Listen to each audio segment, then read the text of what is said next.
আচ্ছা, তাহলে আজকে আমরা কি করব? আইভি, তাই না? আইভি মানে হচ্ছে কি? Intravenous injection. ঠিক আছে, আইভি মানে হচ্ছে ইন্ট্রাভেনাস। তাহলে ইন্ট্রা মানে কি? ভিতরে, ভেন মানে কি? শিরা। তার মানে সহজভাবে যদি আমরা বলি, শিরার মধ্যে যে ইনজেকশনটা দেওয়া হচ্ছে, তাই না? শিরার মধ্যে যে ইনজেকশন দেওয়া হয় সেটাকে কি বলা হয়? আইভি। শিরার মধ্যে কি থাকে? ভেন কাকে বলে? What is vein? যে সার্কুলেশনের মাধ্যমে ভেন কিন্তু কোনো সার্কুলেশনের নাম না, ভেন হচ্ছে ব্লাড ভেসেলের নাম, তাই না? তাহলে যে ব্লাড ভেসেল দিয়ে, দেখেন এটা হচ্ছে পেরিফেরি, এটা হচ্ছে হার্ট। ঠিক আছে, পেরিফেরি বা বডি থেকে, সহজভাবে যদি বলি বডি থেকে হার্টে কার্বন ডাই অক্সাইড যুক্ত রক্ত আসে, তাহলে এখানে রক্তের গতি কোন দিকে? বডি থেকে হার্টমুখী। ঠিক আছে, তার মানে ভেন থেকে কি রক্ত আসতেছে, সেই জন্য আমরা যখন ভেনে ইনজেকশন দিই রক্তের দিকে ইনজেকশন দিই, আর আর্টারিতে কি হচ্ছে? রক্ত যাচ্ছে। ক্লিয়ার কিনা? হ্যাঁ, হার্ট থেকে বডির দিকে রক্ত যাচ্ছে, আরেকটাতে কি? বডি থেকে হার্টের দিকে কার্বন ডাই অক্সাইড যুক্ত রক্ত আসতেছে। তাহলে একটা কার্বন ডাই অক্সাইড যুক্ত রক্ত আসতেছে, আরেকটাতে কি? অক্সিজেন যুক্ত রক্ত বডিতে আসতেছে। তাহলে কার্বন ডাই অক্সাইড যুক্ত রক্ত যেটা পরিবহন করে এর নাম হচ্ছে ভেন, আর অক্সিজেন যুক্ত রক্ত যেটা পরিবহন করে আর্টারি। আজকে আমাদের বিষয় কি? ইন্ট্রাভেনাস, তাই না? তাহলে এখানে কি? ভেনটা আমাদের জন্য ইম্পর্টেন্ট। ঠিক আছে, আচ্ছা, ইন্ট্রাভেনাস ইনজেকশনের সুবিধাগুলো কি কি যদি আমরা চিন্তা করি? মেজর সুবিধা হচ্ছে কি, যে আমরা জানি যে কোনো ড্রাগ ম্যাক্সিমাম অ্যামাউন্টের কাজ করবে কখন? যখন তার বায়ো অ্যাভেলেবিলিটি ম্যাক্সিমাম হবে, তাই না? বায়ো অ্যাভেলেবিলিটি কাকে বলে?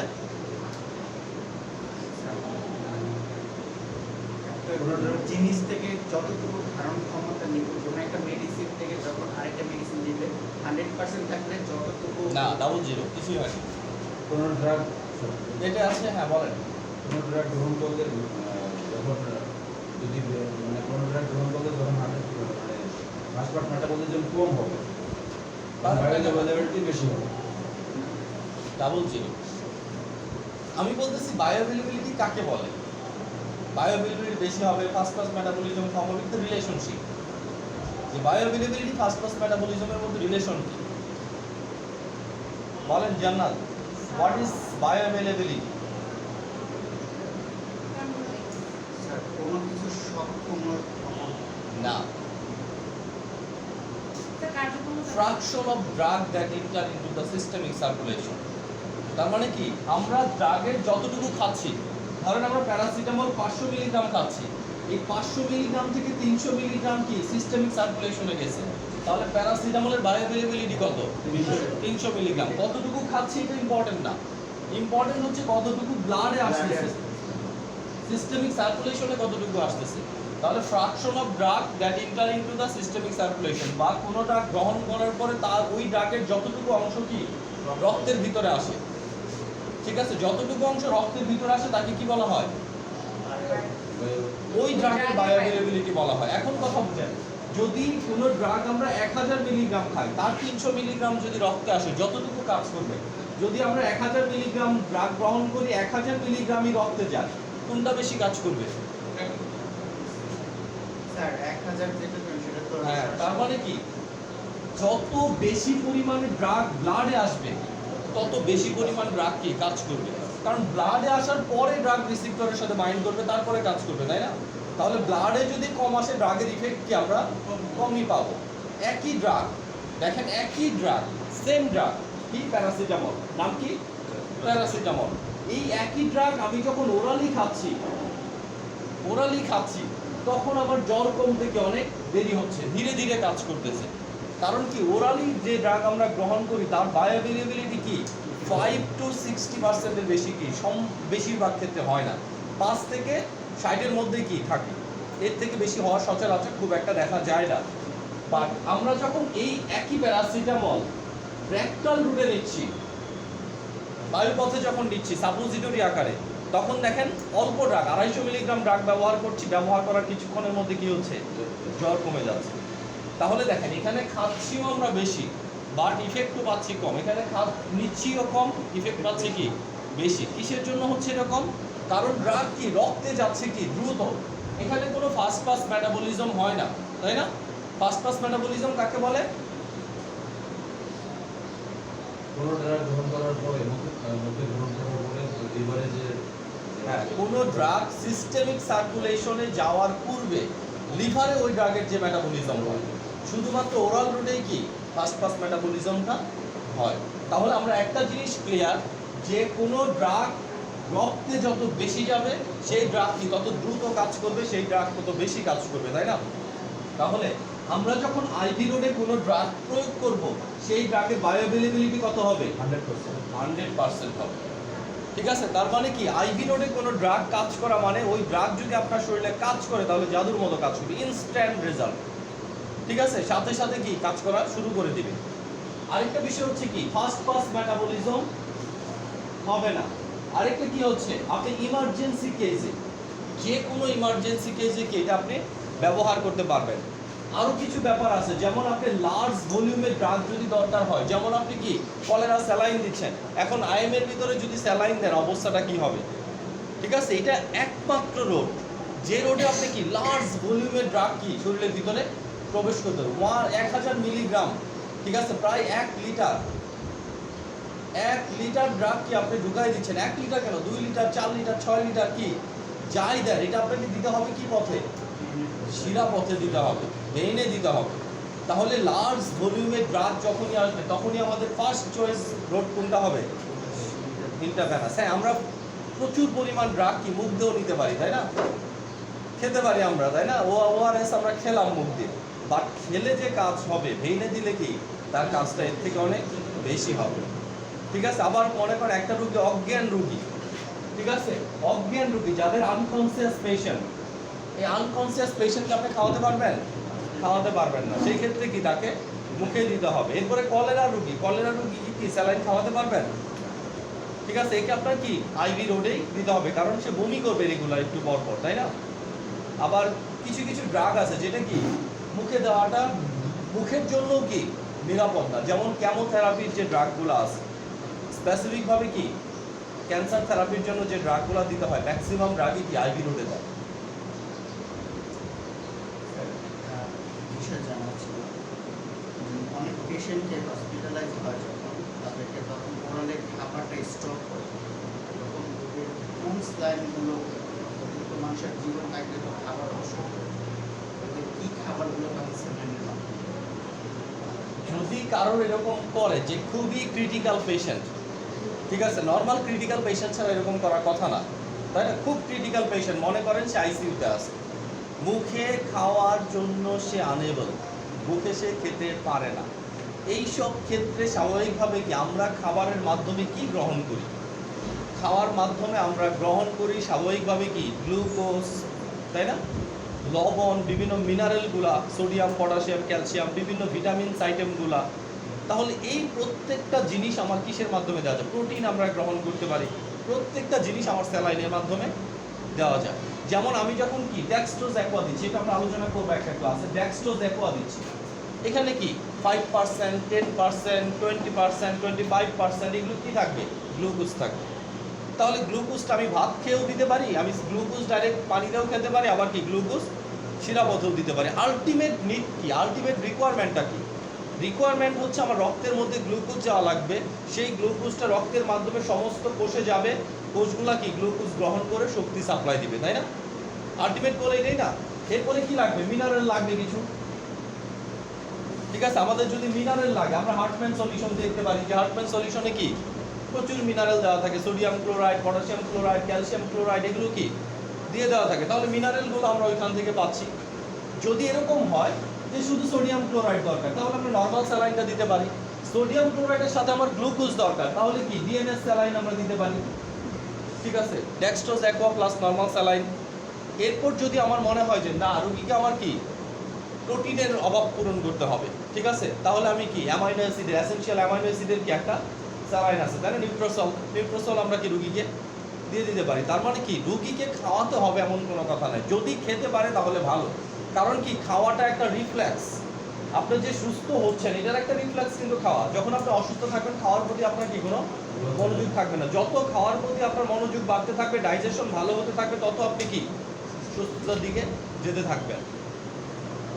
ঠিক আছে, তাহলে আইসিইউ রোগীদের কি অবস্থা বুঝে বিভিন্ন রকম স্যালাইনগুলো কি দেওয়া হচ্ছে।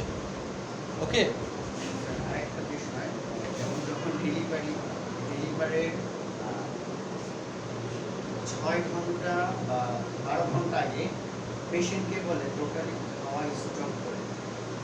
এটা কেন ডেলিভারির কথা বলতেছেন? যে কোনো সার্জারির আগে, ঠিক আছে, যে কোনো সার্জারির আগে, বিশেষ করে কি ইন্টেস্টাইল বা অ্যাবডোমিনে যদি কোনো সার্জারি করে, ঠিক আছে, এটা কি নিয়মই হচ্ছে আপনাকে কি 6 ঘন্টা 7 ঘন্টা আগে কি খাওয়া স্টপ করে স্যালাইন দেওয়া শুরু করে দিবে, তাই না? যেন ফ্লুইডের কোনো ঘাটতি না থাকে, আর কি খাবারটা থাকলে ডাইজেস্টিভ সিস্টেম কি তখন কাজ করতে থাকে, বিভিন্ন রকম আনুষঙ্গিক কাজকর্ম তখন হতে থাকে। ঠিক আছে, বিভিন্ন রকম ডিস্টারবেন্স হওয়ার সম্ভাবনা আছে, স্টুল রিলেটেড ডিস্টারবেন্স, বিভিন্ন ডিস্টারবেন্স কি হওয়ার সম্ভাবনা আছে, সেজন্য খাওয়াটা কি অফ করে দেয়। আপনি দেখেন আল্ট্রাসোনোগ্রাম যখন করে তখন কি করতে বলে? অবশ্যই প্রস্রাবের বেগ হতে হবে, তাই না? প্রস্রাবের বেগ ছাড়া আল্ট্রাসোনোগ্রাম কি করবেই না আপনাকে। যদি আল্ট্রাসোনোগ্রাম করে, কিডনি প্রবলেম আপনি কি টেস্ট করতেছেন এটা ডিপেন্ড। যদি আল্ট্রাসোনোগ্রাম করে তাহলে বলবে যে প্রস্রাবের বেগ হচ্ছে কিনা। ঠিক আছে, প্রস্রাবের বেগ ছাড়া আল্ট্রাসোনোগ্রামের রেজাল্টটা কি? রেজাল্টটা ভালো আসবে না। ঠিক আছে, রেজাল্টটা ভালো আসবে না, কারণ এখানে কি পানির ভিতরে যখন সাউন্ডটা যাবে রেজাল্টটা কি ভালো আসবে। ঠিক আছে, আপনি যেখানেই যান আল্ট্রাসোনোগ্রাম করার আগে আপনাকে বারবারই বলবে পানি খান, একেবারে বলবে 1 লিটার পানি খান।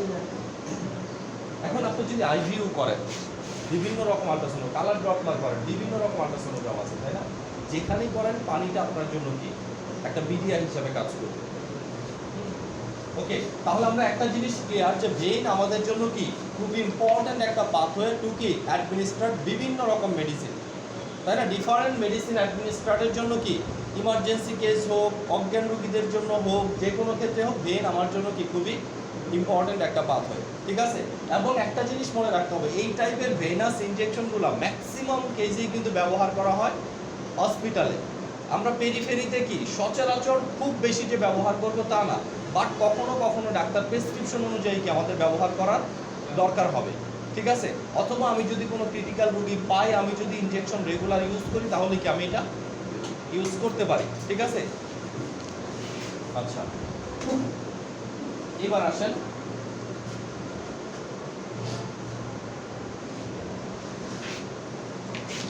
এতক্ষণ তো বললাম কি সুবিধা, তাই না?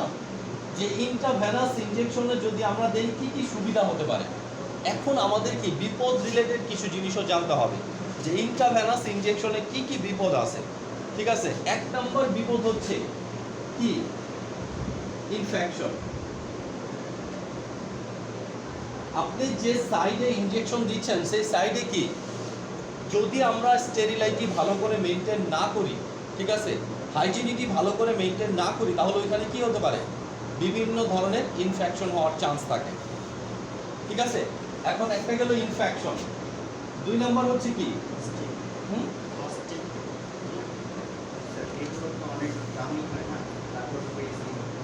দেখেন ড্যামেজ ইন ভেইন বা সাইট। ঠিক আছে, আমরা যে ভেইনে ইনফিউশনটা দিচ্ছি বা ইনজেকশনটা দিচ্ছি সেই ভেইনটা কি হতে পারে ড্যামেজ হয়ে যেতে পারে। তারপর কি এয়ার এম্বুলিজম হতে পারে, খুব ইম্পর্টেন্ট বিষয়।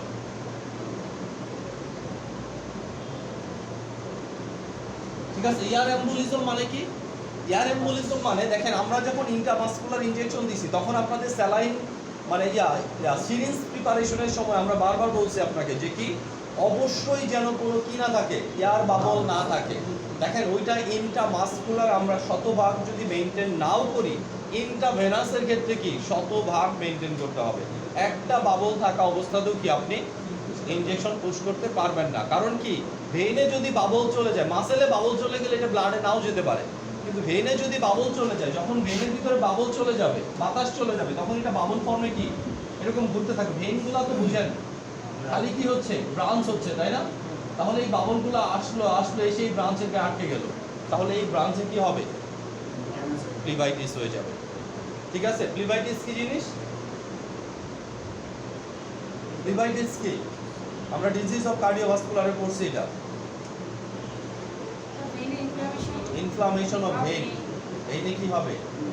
ইনফ্লামেশন হয়ে যাবে। এরপরে দেখেন blood clot, deep vein thrombosis.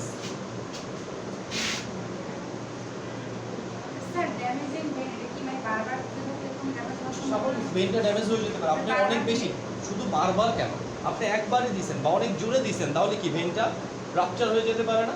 ভেইনের ভিতরে তো অলরেডি ব্লাড আছে, এর ভিতরে আপনি খুব জোরে মনে করেন ইনজেকশন পুশ করছেন, তাহলে কি হতে পারে? ভেইনটা রাপচার হয়ে যেতে পারে। ভেইনে প্রচুর পেইনফুল স্টিমুলেশন কি হতে পারে, এটাকে আমরা বলতেছি কি ড্যামেজ ভেইন। আরেকটা হচ্ছে blood clotting, deep vein thrombosis. ওইখানে যদি কোনো ক্যানল আপনি যদি এখানে দীর্ঘদিন রেখে দেন, তাহলে কি এই জায়গাতে কি হতে পারে? ব্লাডটা ক্লট হয়ে যেতে, সেই ক্লটটা কি ভিতরের দিকে ছড়ায় পড়তে পারে। এটাকে আমরা কি বলতেছি? Deep vein thrombosis. ওকে, এরপরে হতে পারে কি হাইপার সেন্সিটিভিটি।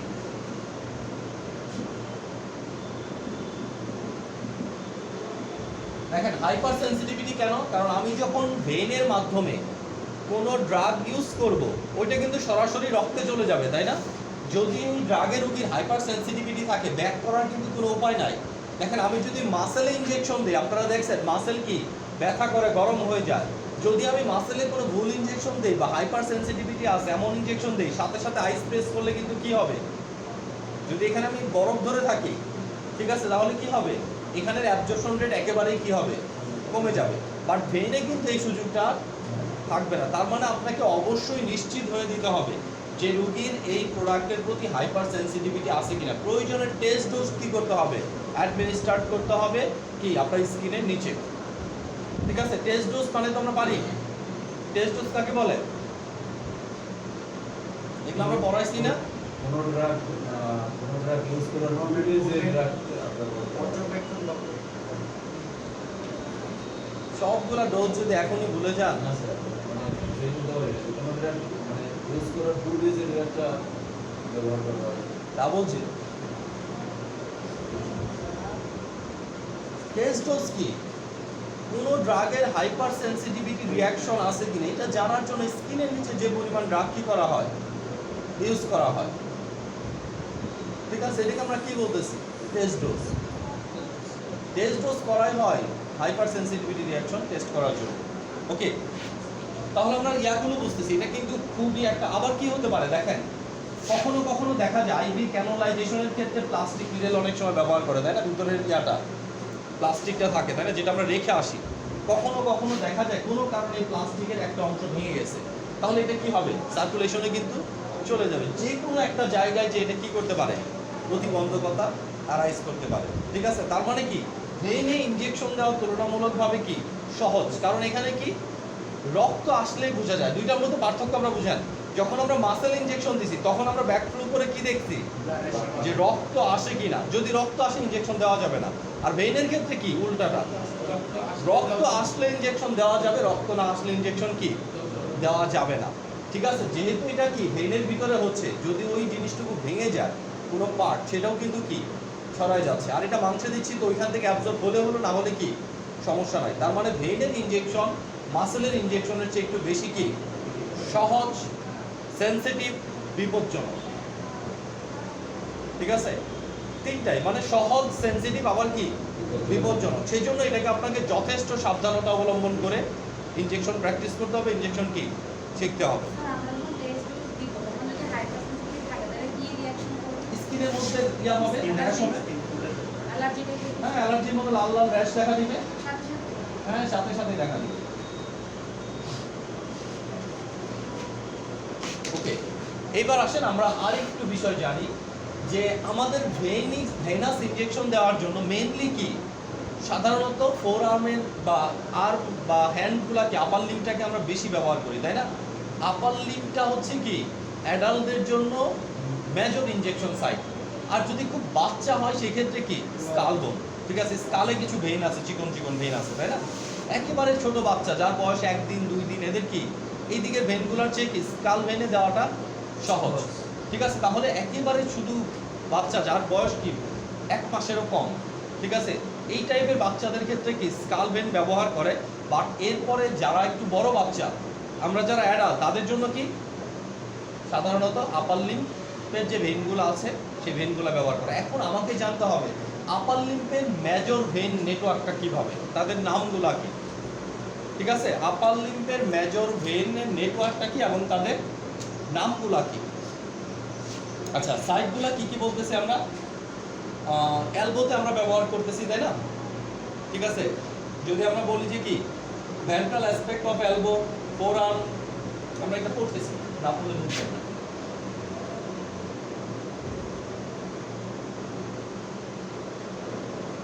ঠিক আছে, আমরা এখানে ধরতেছি কি এটা একটা জয়েন্ট, ঠিক আছে, আমাদের শোল্ডার জয়েন্ট। শোল্ডার জয়েন্ট থেকে আমরা নিচের দিকে চলে আসতেছি। নিচের দিকে চলে আসলে এটা হচ্ছে আমার হাতের একটা অংশ। তাহলে হাতের এই অংশটাতে কি বুড়ো আঙ্গুল হলো,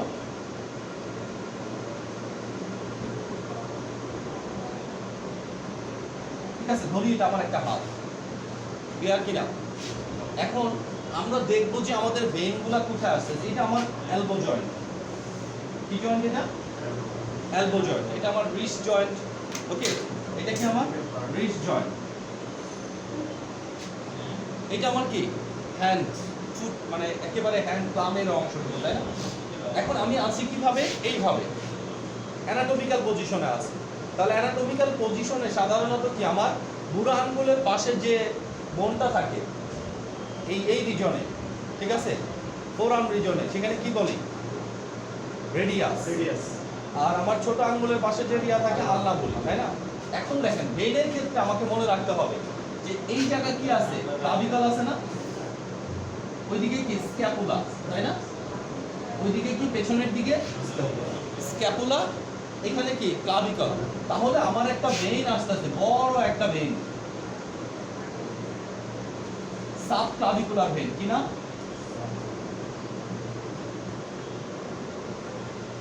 ভেইন। এই সাব ক্লাভিকুলার ভেইনটা আসতেছে কোথা থেকে? এইখান থেকে, ঠিক আছে, ভিতর দিয়ে আসতেছে। এসে কি হচ্ছে? এটা দুইটা ব্রাঞ্চে ভাগ হয়ে যাচ্ছে।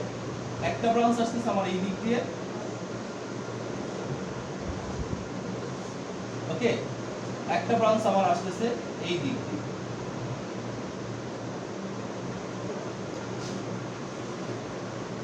ঠিক আছে, তাহলে দেখেন যে ব্রাঞ্চটা আমার এই দিক দিয়ে আসতেছে এইটার নাম হচ্ছে কি, যতক্ষণ আমাদের বগল রিলেটেড বিষয়গুলো থাকতেছে, যতক্ষণ বগলটা পার না করতেছে, ততক্ষণ এটাকে আমরা বলতেছি অ্যাক্সিলারি,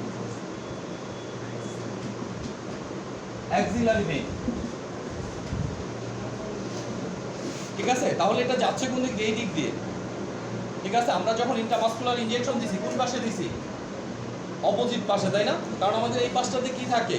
আমাদের বিভিন্ন নার্ভ থাকে, বিভিন্ন ব্লাড ভেসেল থাকে। ব্লাড ভেসেলগুলো আমরা দেখতেছি, ব্লাড ভেসেলের মধ্যে দুই প্রকার, তাই না? একটা হচ্ছে আর্টারি, একটা হচ্ছে ভেইন। আমরা আজকে দেখবো কি ভেইনগুলো। তাহলে কি দেখলাম? একটা হচ্ছে এইটার নাম হচ্ছে কি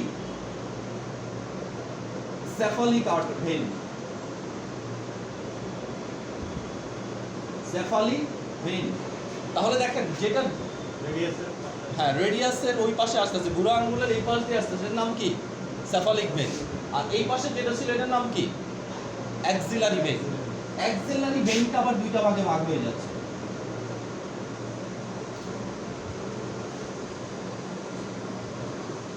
ঠিক আছে, এটা হচ্ছে অ্যাক্সিলারি বোন যেটা ভাগ হচ্ছে এটার নাম হচ্ছে কি? ভেসালিক ভেইন। কি নাম? ভেসালিক ভেইন। ঠিক আছে, আর এটা হচ্ছে, ঠিক আছে, এই ভেইনটা আমাদের জন্য খুব ইম্পর্টেন্ট না। তারপর এটার নাম হচ্ছে ব্রাকিয়াল ভেইন। ব্রাকিয়াল ভেইন আমরা মনে রাখবো কোনটা? সেফালিক ভেইন, ভেসালিক ভেইন আর অ্যাক্সিলারি ভেইন। কারণ এইখানে এটা নিয়ে আমাদের এখানে একটু আছে। দেখেন সেফালিক ভেইনটা নিচের দিকে চলে আসতেছে, ঠিক আছে, এসে এইখান থেকে আবার ভেসালিক ভেইনটাও নিচে চলে আসতেছে। এইখান থেকে একটা ভেইন গেছে, ঠিক আছে, সেফালিক ভেইনটা এসে এটার সাথে কি সংযুক্ত হয়েছে? এটার সাথে সংযুক্ত হয়েছে। ভেসালিক ভেইনটাও এসে কি হয়েছে? এটার সাথে সংযুক্ত হয়েছে। এখানে তার আরেকটা রিজন আছে, এইখানে সংযুক্ত হয়েছে। এখন এই জায়গাটুকুর নাম আমাদের জন্য খুব, কারণ এই জায়গা থেকে আমরা ব্লাড কালেকশন থেকে শুরু করে বাকি সব জিনিসগুলা কি ব্যবহার করতেছি, তাই না? তাহলে এই যে জায়গাটা যেখান থেকে সেফালিক ভেন কি ভ্যাসালিক ভেনের সাথে কি অ্যাটাচড, এই জায়গাটার নাম হচ্ছে median cubital when. Median cubital when, ঠিক আছে? দেখেন এখানে এইচ এর মতো লাগতেছে না, এইচ শেপ জিনিসটা এরকম লাগতেছে, তাই না? এইচ এর মতো, এই যে 1 2 তার সাথে কি এখান থেকে একটা ভেন আসছে এদিক থেকে,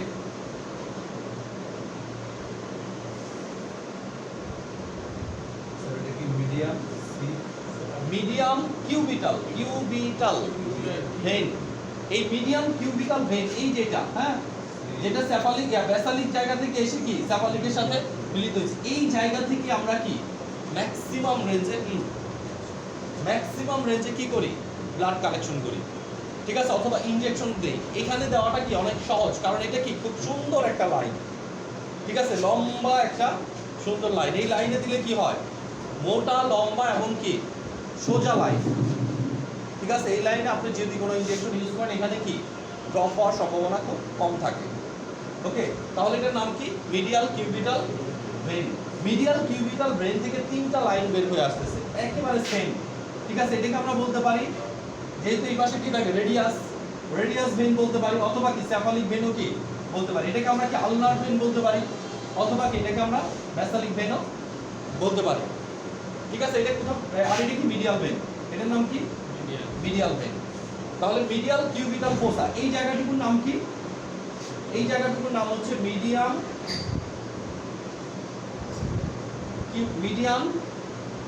কিউবিটাল ফোসা। তাহলে জায়গাটার নাম হচ্ছে মিডিয়ান কিউবিটাল ফোসা। মিডিয়ান কিউবিটাল, এই সাইডে যে বিবি এটা হচ্ছে আলনার ভেন বা ভ্যাসালিক ভেন। কি ভেন? ভ্যাসালিক ভেন, ঠিক আছে। তাহলে এই পর্যন্ত আমরা দেখি, এই পর্যন্ত যদি আমরা চিন্তা করি, তাহলে আমাদের কি হাতের এই পর্যন্ত আসলে এখানে কি অ্যাক্সিলারি ভেন, অ্যাক্সিলারি ভেনটা দুইটা ব্রাঞ্চ হয়ে যাচ্ছে, এই দিক দিয়ে চলে যাচ্ছে একটা, এই দিক দিয়ে চলে আসতেছে একটা, তাই না? যে এই দিক দিয়ে আসতেছে হচ্ছে ভ্যাসালিক ভেন, যে এই দিক দিয়ে যাচ্ছে হচ্ছে কি সেফালিক ভেন, তাই না? সেফালিক ভেনটা কি এদিক দিয়ে এসে ভ্যাসালিক ভেনটা কি সেফালিক ভেনটা এই দিক দিয়ে এসে ভ্যাসালিক ভেনটা কি এদিক দিয়ে এসে একটা জায়গায় মিলিত হচ্ছে, এখান থেকে মিডিয়াল ভেনটা আসতেছে, ক্লিয়ার কি না? যে জায়গাটা মিলিত হচ্ছে এই জায়গাটার নাম হচ্ছে মিডিয়াল কিউবিটাল ফোসা, আর যে ভেনের মাধ্যমে মিলিত হচ্ছে এটার নাম কি মিডিয়াল কিউবিটাল ভেন, ঠিক আছে। এরপরে কি আবার নিচের দিকে নেমে যাচ্ছে, এটা হচ্ছে কি বলেন রেডিয়াস ভেন, এটা হচ্ছে কি আলনা ভেন, অথবা এটা হচ্ছে কি সেফালিক ভেন, এটা হচ্ছে কি ভ্যাসালিক ভেন। ভেনগুলোর নাম মনে রাখতে হবে স্যার, ভেনগুলোর নাম মনে রাখতে হবে, আচ্ছা স্যার, এইটাই একদম এই যে দুই সাইডে দুইটা আসছে বেসিয়াল, এই পজিশন, হাতটা আছে কি এই পজিশন, এই হাত, হ্যাঁ আমি ডান হাত দেখাচ্ছি, এটা কি এটা হচ্ছে রিং ফিঙ্গার, তাই না? এটা হচ্ছে কি রিং ফিঙ্গার। স্যার এটা একবার উপরে বি ওকে বি brachial vein, brachial when.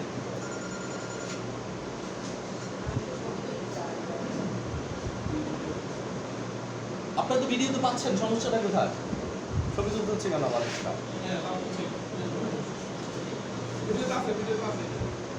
Sir এই যে মিডিয়াল যে ব্রেনটা আছে, তাহলে ওই যে এখান থেকে যে দুইটা আসছে এই দিতে দেওয়া যাবে না, মিডিয়ালি দিতে হবে। মিডিয়াল তো সহজ পাওয়া যায় নাকি? মিডিয়াল কেন পাওয়া যাবে? এই দিকে এইভাবে ঢুকায়, এইভাবে ঢুকায়, কারণ এইখান থেকে এতটুকু পর্যন্ত জায়গাটা বেশ বড়, মোটা এবং কি সোজা,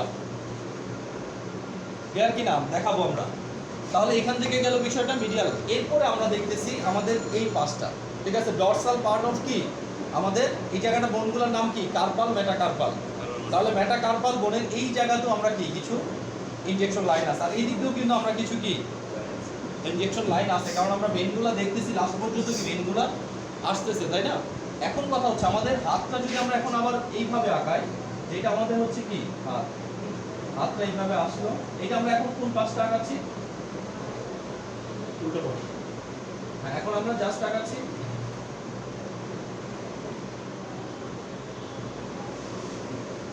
কি মানে দেখেন এখন আমরা এইভাবে না এইভাবে দেখতেছি, ঠিক আছে? ধরেন এই হাত এইভাবে দিচ্ছি, ঠিক আছে? এইভাবে যদি দেই, আমাদের এই বুড়ো আঙ্গুলের সাইডে কি ছিল? বাইরের সাইড এটা, এই সাইড বাইরের সাইডে কি থাকে? আচ্ছা আপনি একটু মনে রাখবেন কিভাবে, এ বি সি, সহজ মনে রাখার উপায়টা বলতেছি। এ বি সি, এতে কি? Axillary vein, axillary vein, axillary vein থেকে ব্রাঞ্চ হবে, ভিতরের দিকে যেটা থাকবে সেটা কি? বি, বি কি? ব্যাসিলিক ভেইন। সি, সি কি? Cephalic vein.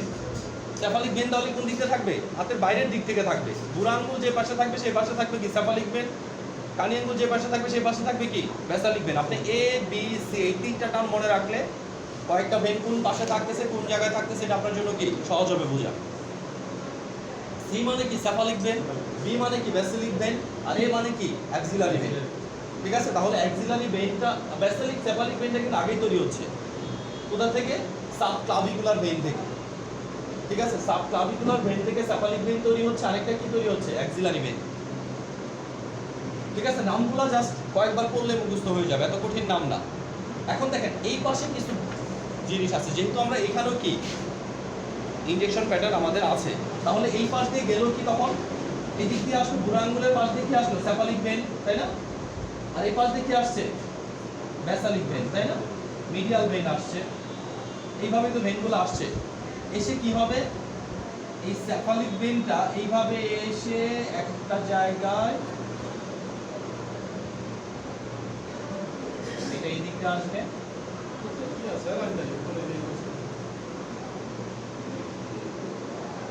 ঠিক আছে? এই ব্রাঞ্চগুলো এখন এইভাবে প্রত্যেকটা জায়গায় কি একটা করে ব্রাঞ্চ যাবে, এটা এসে, ঠিক আছে? এরকম করে কি আমাদের ইয়াগুলো সাজানো। এখন কথা হচ্ছে আমরা যখন ইনজেকশন দেই, এটা একটা কি নেটওয়ার্কের মতো লাগতেছে না? জালের মতো, জি ঠিক আছে? একটা নেটওয়ার্কের মতো লাগতেছে। স্বাভাবিকভাবে কি এই যে লাইনটা আসতেছে, দেখেন আমরা যখন ইনজেকশনটা দিই, এই যে লাইনটা আসতেছে, এখান থেকে যাওয়ার পরে যে লাইনটা, এখানেও ইনজেকশন দেওয়া যায়, এখানেও ইনজেকশন দেওয়া যায়, এখানেও ইনজেকশন দেওয়া যায়, শুধুমাত্র কি বের করতে হবে। তবে সবচেয়ে সুবিধাজনক জায়গা হচ্ছে এটা।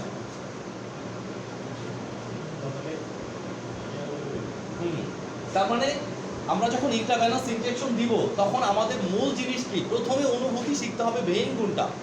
আপনি ভেইন ধরাটা কি সবার আগে শিখতে হবে, যে ভেইন কোথায় কোথায় আছে। হাত দিয়ে আপনাকে টের পেতে হবে কি ভেইন। কারণ আপনি যখন ইনজেকশন ইউজ করবেন, ইনজেকশন যখন আপনি ইউজ করবেন তখন ভেইন বোঝাটা ভেরি মাচ ইম্পর্টেন্ট। কারণ কি সব রুগীর ভেইন যে একদম বের হয়ে আসবে এরকম কিছু না। অনেক রুগী আছে বিশাল মোটা, ঠিক আছে? তাদের ভেইনগুলো আপনাকে কি বুঝতে হবে, ঠিক আছে? সেই ক্ষেত্রে আপনাকে এক্সপার্ট হতে হবে, তাই না? বাট আপনি যখন প্র্যাকটিস করবেন তখন ওই মোটা মানুষদের করবেন না। প্র্যাকটিস যখন করবেন তখন যা দেখা যায় তারটা, এই অনুভূতিটা অর্জন করতে হবে। হ্যাঁ যেটাই হোক আপনি ছাড়াও আছে, ঠিক আছে?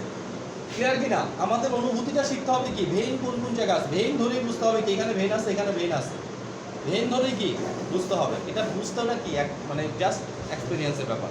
অনেক সময় যে স্যালাইন ইউজ করে তখন তো স্যালাইন তখন চলে, কিন্তু কিছুদিন পরে খুলে যায়, তার মানে যেন আমরা কি আর করি না। কিছুক্ষণ চলছে, যতক্ষণ পর্যন্ত এটা ব্লাড ভেসেলের ভিতর ছিল ততক্ষণ চলছে। রোগী হাত বাড়াইছে বা কিছু একটা করছে, ওটা কি হয়ে গেছে? ডিসপ্লেস হয়ে গেছে, ঠিক আছে? ওটাকে আবারও নতুন করে লাগাইতে হবে অথবা কি ঠিক করে দিতে হবে, দিবেন করবে এক্সপার্ট পিসের উপর।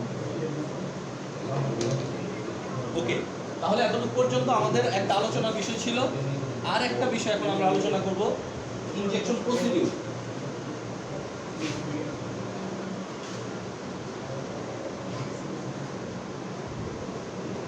আচ্ছা দেখেন স্টেপ অফ আইভি ইনজেকশন।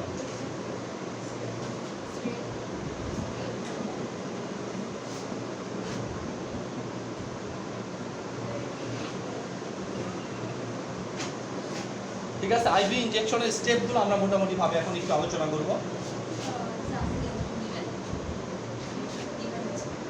কি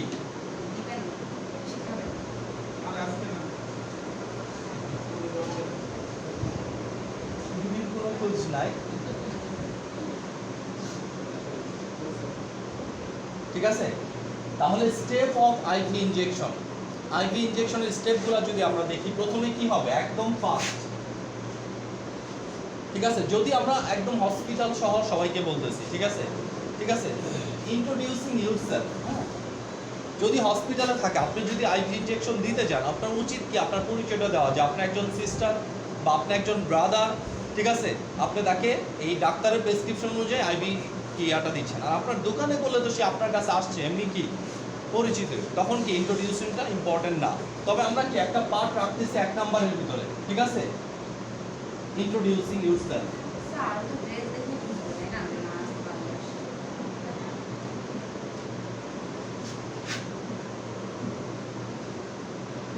ঠিক আছে, আপনি যে তাকে আইভি ইনজেকশন দিতে আসছেন, সেই জন্য কি প্রথমে ইন্ট্রোডিউস হতে হবে যে আপনি এরকম একজন পার্সোনাল যে কি আপনাকে এখন কি করবেন, ডাক্তারের প্রেসক্রিপশন অনুযায়ী অথবা কি ইন্টারভেনাস ইনজেকশন দিবেন, ঠিক আছে। 2 নম্বর জিনিস হবে কি, wash your hand, wash or sanitise your hand. পরিচয়ের পর প্রথম কাজ কি, আপনার হাত স্যানিটাইজ করা, ঠিক আছে, wash and sanitise your hand.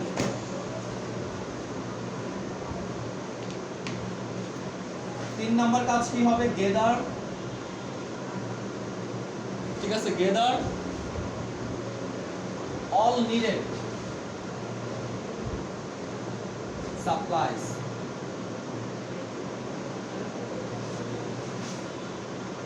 Gather all needed supplies, এটা মানে কি, প্রয়োজনীয় জিনিস হ্যাঁ, প্রত্যেকটা ইনজেকশন প্রসিডিউরের ক্ষেত্রে যে যে জিনিসগুলো আপনার লাগবে, ওই সবগুলো জিনিস কি করতে হবে আপনাকে, হ্যাঁ, একেবারে এক জায়গায় অ্যাকুমুলেট করে রাখতে হবে। এরপরে বলতেছি যে আমরা বলছিলাম যে এখানে সাপ্লাই করার পর আপনাকে কি করতে হবে, আপনি যে ওষুধটা নিচ্ছেন মেডিকেশনটা খুব ভালোভাবে চেক করতে হবে, তাই না। মেডিকেশন দুইবারই চেক করবেন, যখন মেডিকেশন নেবেন তখনও, যখন সাপ্লাই আইটেমের ভিতরে কি মেডিকেশনটা রাখতেছেন তখনও, যে মেডিকেশনের এক্সপায়ার ডেট আছে কিনা, যে মেডিকেশনটা নেওয়ার কথা সেই মেডিকেশনটা নিয়েছেন কিনা, এই জিনিসগুলো কি দেখাটা আপনার দায়িত্ব। ওকে, কটা গেল, 3টা। ওকে, সাপ্লাই ইয়াটার পরে সিলেকশন অফ ভেন।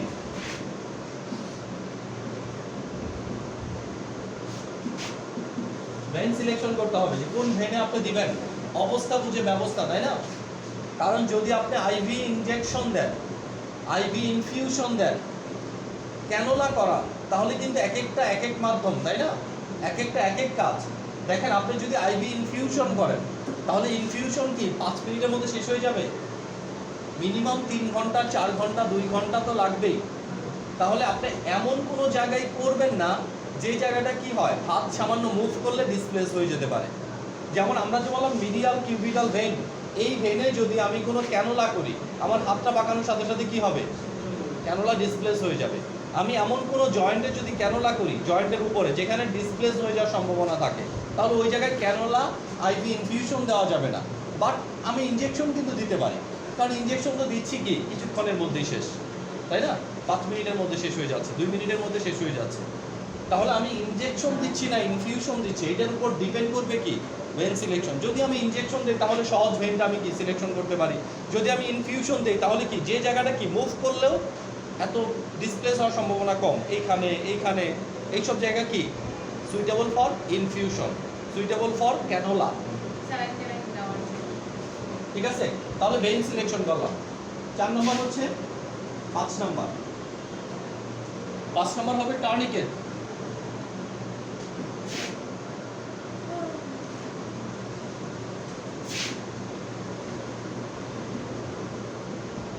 ইউআর নাকি হ্যাঁ,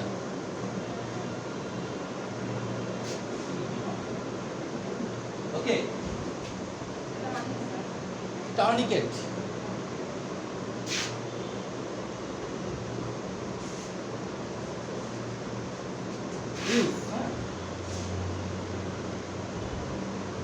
use tourniquet for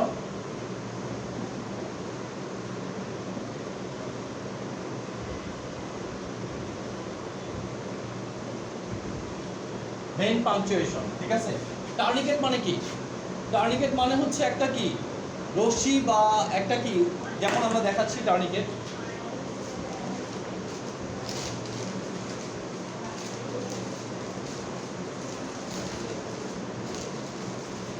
এটা হচ্ছে কি টুর্নিকেট, টুর্নিকেটও বলে, হ্যাঁ, যেটা আপনি বলেন টুর্নিকেট। এটা দিয়ে কি করে, আমরা যখন এই জায়গাটা বাঁধবো বা যে জায়গায় আমি ইনজেকশনটা দিব, ইনফিউশনটা দিব, ওই জায়গাটাতে যখন আমি এটা দিয়ে বাঁধবো তখন কি হবে, জায়গাটাতে বাঁধার সাথে সাথে ব্লাড যে বডি ব্লাডের দিকে যাচ্ছে এটা কি বন্ধ হয়ে যাবে। ভেনাস সার্কুলেশনটা যখন বন্ধ হয়ে যাবে, ভেইনগুলো তখন কি হবে, ভেইনের ভিতর রক্ত জমে যাবে, আর ভেইনের ভিতর রক্ত জমে গেলে কি হবে, এটা খুলে যাবে। ফুলে যাবে। ঠিক আছে, ভেইনটা ফুলে গেলে আমার জন্য দেখা ভেইন যাবে। দেখা সহজ হবে, আমার জন্য ভেইন আইডেন্টিফাই করা কি সহজ হবে। আজকে আমরা দেখাবো মিডিয়াল কিউবিটাল ভেইন, ঠিক আছে, আইডেন্টিফিকেশনটাই। ওকে, স্যার এটা কি লিখছেন PU? পাংচুয়েশন মানে ভেইন ছিদ্র করবেন যে। ইউএম ওকে, তাহলে আমরা টার্নিকেট বাঁধলাম, টার্নিকেট বেঁধে কি করলাম, ভেইনটাকে হ্যাঁ পাংচার করার জন্য, ভেইনটা ফুলে উঠবে এখন, ঠিক আছে, ফুলে উঠলে আমার কি ইন্টারভেনাস ইনজেকশন দিতে সহজ হবে। নেক্সট ওয়ান কি করবো আমরা, নাম্বার 6, ঠিক আছে, এটার আগেই করা যায় এটা, ঠিক আছে, আমি যে জায়গায় ইনজেকশনটা দিব বলে ঠিক করছি ওই জায়গাতে কি করতে হবে, ঠিক আছে, ওই জায়গাটাতে ওয়াশ করতে হবে, ক্লিন ইনজেকশন সাইট। ইনজেকশন সাইটটা কি করতে হবে, ক্লিন করে নিতে হবে।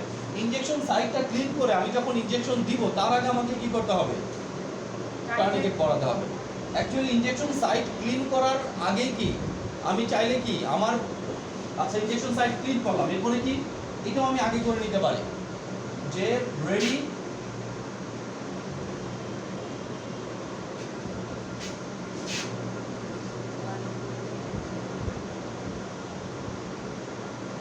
syringe and medication, syringe, medication and other requirement। যেমন এখন মনে করেন আমি সিরিঞ্জটা কি করে রাখলাম, রেডি করলাম, সিরিঞ্জের ভিতর মেডিকেশন ভরলাম, আমার এখানে কি ইন্টারভেনাস ইনজেকশন দরকার না হলে, ইনফিউশন হলে কি মাইক্রোবোল লাগতে পারে, টেপ লাগতে পারে, তাই না, এই সব জিনিসগুলোকে আমি রেডি করে রাখলাম, ঠিক আছে, তাহলে আমার সবগুলো জিনিস রেডি। এখন আমি কি করব, ঠিক আছে, ইনজেকশন দিব বা ইনফিউশন দিব, বাকি ক্যানোলাইজেশন করব। তার মানে ইন্টারভেনাসলি 3টা কাজ আমরা করব। ইন্টারভেনাসলি কয়টা কাজ আমরা করব, 3টা। এক নাম্বার হচ্ছে ইন্টারভেনাস ইনজেকশন দেওয়া, 2 নাম্বার হচ্ছে ইন্টারভেনাস ক্যানোলাইজেশন, 3 নাম্বার হচ্ছে ইন্টারভেনাস ইনফিউশন, ঠিক আছে। এই 3টা কাজ করার জন্য আপনাকে অবশ্যই কি করতে হবে, সবার আগে ভেইনগুলো উপলব্ধি করতে হবে, ভেইনগুলো কি বুঝতে হবে, ক্লিয়ার কি না, ওকে, ঠিক আছে। এরপর আপনি কি করবেন,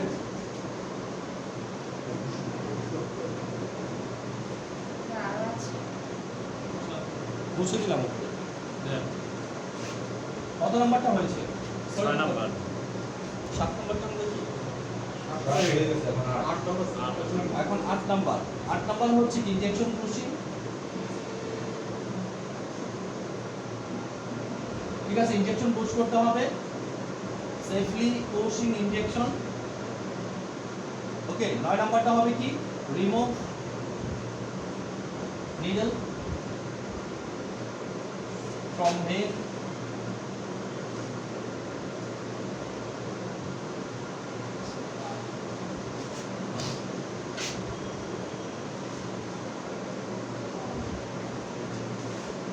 ঠিক আছে। নিডিলটা আমরা করার পরে কি, যে নিডিলটা আমরা বের করলাম এটাকে আমরা একটা কন্টেইনার বা একটা জারে কি আলাদাভাবে হ্যাঁ ফেলে দিই, ঠিক আছে। তাহলে এই প্রসিডিউরগুলো আমরা ইউজ করব, ওকে। দেখেন আপনি যখন টর্নিকেট বাঁধবেন বা টার্নিকেট বাঁধবেন, বাঁধার পরে কি যখন আপনি কি বলে অ্যালকোহল প্যাড দিয়ে জায়গাটা পরিষ্কার করবেন, দেখবেন ভেইনগুলা কি সতেজ হয়ে আছে, ভেইনগুলা কি স্পষ্টভাবে দেখা যাবে, ওকে। তাহলে এখানে আমাদের প্রসিডিউরে কি কি আছে,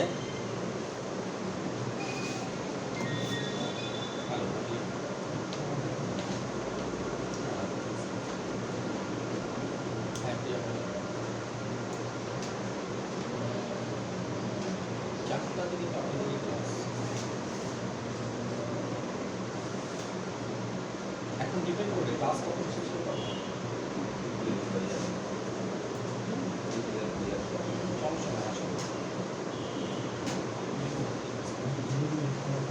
ওকে, এতটুকু ক্লিয়ার কিনা? স্যার এতটুকু ক্লিয়ার হলে আমরা কি প্রসিডিউরের দিকে ফলো করি। আরেকটু দেখি আমরা কি কি যাবো, দেখেন আমাদের কি কি জিনিসগুলো লাগবে। হ্যাঁ, যে জিনিসগুলো লাগবে অলমোস্ট কি আমরা আমাদেরগুলো কি দেখানোর জন্য যেটা লাগে কালেক্ট করেছি। এটা আমাদের কি, এটাকে কি বলা হয়? ইন্ট্রাভেনাস ইনফিউশন, ইনফিউজিং স্যালাইন এটা, তাই না? নর্মাল স্যালাইন এটা। এটা আমরা কিসের কাজে ব্যবহার করি? অনেক কাজে ব্যবহার করতে পারি। এর ভিতরে একটা হচ্ছে যে যদি আমাদের শরীরে কি সোডিয়াম ক্লোরাইডে ঘাটতি থাকে বা শারীরিক দুর্বলতা থাকে, ঠিক আছে, তাহলে এটা আমরা কি স্যালাইন আকারে দিতে পারি। এটার সাথে রিলেটেড কি থাকবে? স্যালাইন দিতে অনেক সময় পুরো জায়গাটা ধোয়া হয়। হুম? পুরো জায়গাটা ধোয়া হয়। এটা কি স্যালাইন সেট, তাই না? স্যালাইন সেটটা কিভাবে স্যালাইনের সাথে অ্যাটাচ করে স্যালাইন দিতে হয় এটাও কি ইম্পর্টেন্ট। একবার দেখলে এগুলো পারবেন। আপনাদের তো বলি যে প্র্যাকটিক্যাল কাজগুলো খুব সহজ, এগুলো তো আমরা জানি সিরিজ, তাই না? যেটা আমি দেখাতে চাচ্ছিলাম এই ক্যানেলা তো ওইটার সাথে থাকে না, আলাদা থাকে। ক্যানেলা তো আলাদা আচ্ছা, এটা হচ্ছে কি বাটারফ্লাই নিডল, বাটারফ্লাই। ঠিক আছে? বাটারফ্লাই নিডলও ব্যবহার করা হয় ম্যাক্সিমাম ক্ষেত্রে ইনজেকশন দেওয়ার জন্য। আর এটা হচ্ছে কি ক্যানোলা, ঠিক আছে? আইভি ক্যানোলা হচ্ছে কি আলাদা একটা ইনস্ট্রুমেন্ট, যে ইনস্ট্রুমেন্টটা কি শুধুমাত্র আমরা কি ভেনে পাঞ্চ করে কি রেখে দিই, যেন পরবর্তী ইনজেকশনগুলোর জন্য আমাকে বারবার কি না করতে হয়, ভেন ছিদ্র না করতে হয়, ঠিক আছে? তাহলে সবগুলা প্রসিডিউরই আলাদা আলাদা, কিন্তু সবগুলা দিব কিসে? ভেনে। আপনি যদি প্রথমটা ভালো করে পারেন, দ্বিতীয়গুলা শুধু নিয়ম জানলেই কি হয়ে যাবে, আমরি কিছুই নাই। ক্লিয়ার? ওকে, ঠিক আছে, থ্যাংক ইউ।